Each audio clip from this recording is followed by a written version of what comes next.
హనుమాన్ జయంతి సందర్భంగా ఈరోజు నేనైతే మీకు తెలియని కొన్ని ఇంట్రెస్టింగ్ ఫ్యాక్ట్స్ గురించి ఈ వీడియో ఎండింగ్లో ఎక్స్ప్లెయిన్ చేస్తాను. స్కిప్ అవ్వకుండా వినండి. మీకు ఇంకేమైనా ఫ్యాక్ట్స్ తెలిసి ఉంటే కామెంట్ చేయండి. అందరికీ నమస్కారం. అపారమైన శక్తి మరియు నిస్వార్థమైన భక్తి, ఈ రెండు పదాలు వినగానే మనకు వెంటనే గుర్తొచ్చే పేరు హనుమంతుడు కదా. ఈరోజు మనం ఈ విశ్లేషణలో హనుమాన్ జయంతికి సంబంధించిన విశేషాలు, ఆయన జన్మ రహస్యాలు మరియు మనం ఆచరించాల్సిన పద్ధతులను వివరంగా తెలుసుకుందాం. ఇక ఈరోజు మనం ప్రధానంగా మాట్లాడుకోబోయే అంశాలు చూసినట్లయితే హనుమాన్ జయంతి విశిష్టత, ఆయన జన్మ వృత్తాంతం, అద్భుతమైన రామభక్తి మరియు ఆయన సాధించిన విజయాలు, చివరిగా పూజా విధానం, దాని ప్రయోజనాలు. ఓకే, తెలుసుకుందామా మరి. ముందుగా మనం అసలు హనుమాన్ జయంతి విశిష్టత ఏమిటనేది చూద్దాం. హనుమంతుని గురించి ఒక్క మాటలో చెప్పాలంటే భక్తికి, శక్తికి, అచంచలమైన నమ్మకానికి ఆయన ఒక కేర్ ఆఫ్ అడ్రస్ అని చెప్పవచ్చు.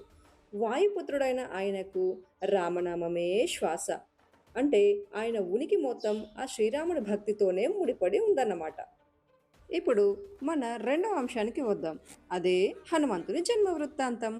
ఆయన ఎలా జన్మించాడో ఒక కథలా చూస్తే, సంతానం కోసం అంజనాదేవి చేసిన ఘోర తపస్సుకు మెచ్చి వాయుదేవుడు స్వయంగా శివుని ప్రసాదాన్ని అందజేశాడు. అలా సరిగ్గా చైత్ర పౌర్ణిమ నాడు పరమశివుని అంశతో ఆంజనేయుని జననం జరిగింది. పుట్టిన కొద్ది కాలానికే ఆకాశంలో ఎర్రగా మెరిసిపోతున్న సూర్యుడిని చూసి ఏదో పండు అనుకొని అమాంతం మింగడానికి వెళ్ళడము, అప్పుడు ఇంద్రుడు తన వజ్రాయుధంతో కొట్టడము, ఇవన్నీ మనకు తెలిసిన ఆసక్తికరమైన ఘట్టాలు. అయితే ఇక్కడ ఒక భలే ఆసక్తికరమైన విషయం ఉంది. అసలు ఈ హనుమాన్ అనే పేరు ఎలా వచ్చిందో తెలుసా? సంస్కృతంలో హను అంటే దవడ అని అర్థం. ఇందాక మనం చెప్పుకున్నట్లు ఇంద్రుడు తన వజ్రాయుధంతో కొట్టినప్పుడు ఆ బాలుడు దవడ వాచిపోతుంది కదా. ఆ కాస్మిక్ సంఘటన నుంచే మనం భక్తిగా పిలుచుకునే పేరు స్థిరపడిపోయింది. ఇక మూడవ విభాగానికి వెళ్దాం. అదే రామభక్తి మరియు అసాధ్య సాధన. ఇక్కడ మనం గమనించాల్సిన విషయం ఒకటి ఉంది. చాలా మంది ఏమనుకుంటారంటే హనుమంతుడు అంటే కేవలం కొండలు ఎత్తేసే శారీరక బలం మాత్రమే అని. కానీ అది నిజం కాదు. ఒకవైపు పర్వతాలు ఎత్తడం, సముద్రాలు దాటడం లాంటి అద్భుతమైన బలం ఎంత ఉందో, మరోవైపు అత్యంత పదునైన తెలివితేటలు, వ్యూహ రచన, ఎలాంటి సమస్యనైనా ఇట్టే పరిష్కరించే అపారమైన బుద్ధి బలం కూడా ఆయన సొంతం. ఈ రెండు శక్తుల పర్ఫెక్ట్ బ్యాలెన్సే ఆయన.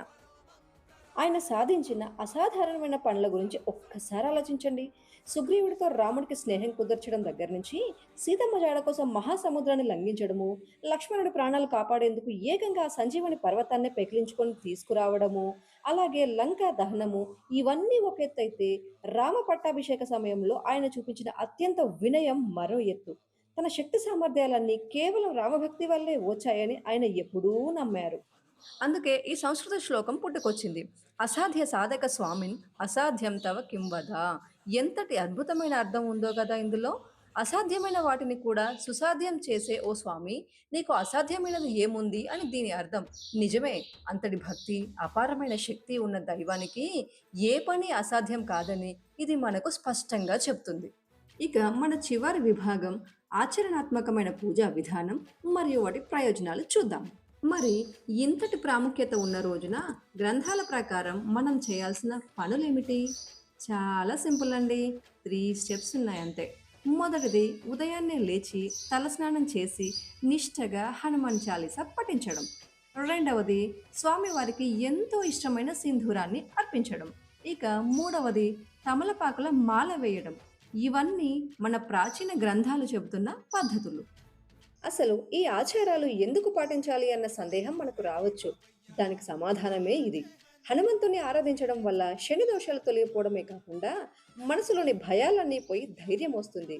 ఇక ముఖ్యంగా విద్యార్థులు ఆయనకి సంబంధించిన నిర్దిష్ట శ్లోకాలు చదవడం వల్ల వాళ్ళ ఫోకస్, ఏకాగ్రత అమాంతం పెరిగిపోతాయి అన్నమాట. విద్యార్థుల గురించి చెప్పుకున్నాం కాబట్టి ఖచ్చితంగా గుర్తుంచుకోవాల్సిన శ్లోకం ఒకటి ఉంది. అదే బుద్ధిర్బలం యశోధైర్యం. అంటే మంచి బుద్ధి, బలం, కీర్తి ఇంకా ధైర్యం ప్రసాదించమని మనం చేసే ప్రార్థన ఇది. చదువులో ఫోకస్ పెంచుకోవడానికి, సవాళ్లను ధైర్యంగా ఎదుర్కోవడానికి రోజువారీగా ఎవరైనా ఆచరించగలిగే ప్రాక్టికల్ మార్గం ఇది. ఇక ఈ అంశాన్ని ముగించే ముందు ఈ హనుమాన్ జయంతి మన అందరి జీవితాల్లో కొత్త వెలుగులు నింపాలనే ఒక అద్భుతమైన పాజిటివ్ సందేశంతో ముగిద్దాం. ఒక్కసారి ఆలోచించండి, ఎప్పుడో జరిగిన ఈ పౌరాణిక ఘట్టం ఇవాల్టి మన ఆధునిక జీవితానికి ఎంత కరెక్ట్గా సరిపోతుందో కదా. హనుమంతునికి శ్రీరాముడి మీద ఉన్న అంకిత భావం మన లక్ష్యాల పట్ల ఉంటే మనం సాధించలేనిది ఏదైనా ఉంటుందా? ఆలోచించండి ఒకసారి. మీ అందరికీ హనుమాన్ జయంతి శుభాకాంక్షలు. ఆగండి ఆగండి, ఇంకా వీడియో అయిపోలేదు. నా ఫ్యాక్ట్స్ వినకుండానే వెళ్తారా? హనుమంతుడే స్వయంగా రామాయణాన్ని రాశారు అని అంటారు. అది ఎలాగో తెలుసా? వాల్మీకి మహర్షి రామాయణం రాయకముందు హనుమంతుడు హిమాలయ పర్వతాల్లో ఒక పర్వతం మీద తన గోర్లతో రామాయణాన్ని చెక్కారు. దీనిని హనుమద్ రామాయణం అంటారు. హనుమంతుడు వాయుపుత్రుడే కాకుండా శివుని 11వ రుద్ర అవతారం అని పురాణాలు చెబుతున్నాయి. హనుమంతుడు తన ఒంటి నిండా సింధూరం ఎందుకు పూసుకున్నాడో మీకు తెలుసా? అయితే ఒకరోజు సీతమ్మ నుదుటిన సింధూరం పెట్టుకుంటుంది. అయితే అక్కడికి హనుమంతుడు వచ్చి, అమ్మ మీరెందుకు సింధూరం పెట్టుకుంటున్నారు అని అడిగాడు. అప్పుడు సీతమ్మదేవి అంటుంది, అందరి ఆడవాళ్ళు అలా తన భర్తకి మంచి జరగాలని ఆ నుదుటిన సింధూరం పెట్టుకుంటారు అన్నది. అప్పుడు హనుమంతుల వారు అనుకుంటారు, ఓన్లీ ఇక్కడ పెట్టుకుంటేనే అంత మంచి జరుగుతుంది, నేను ఒళ్ళంతా పూసుకుంటే నా రాముడికి ఇంకెంత మంచి జరుగుతుందో అని ఒళ్ళంతా పూసుకుంటాడు. అందుకే ఆయనకి బజరంగ బలి అని పేరు వచ్చింది.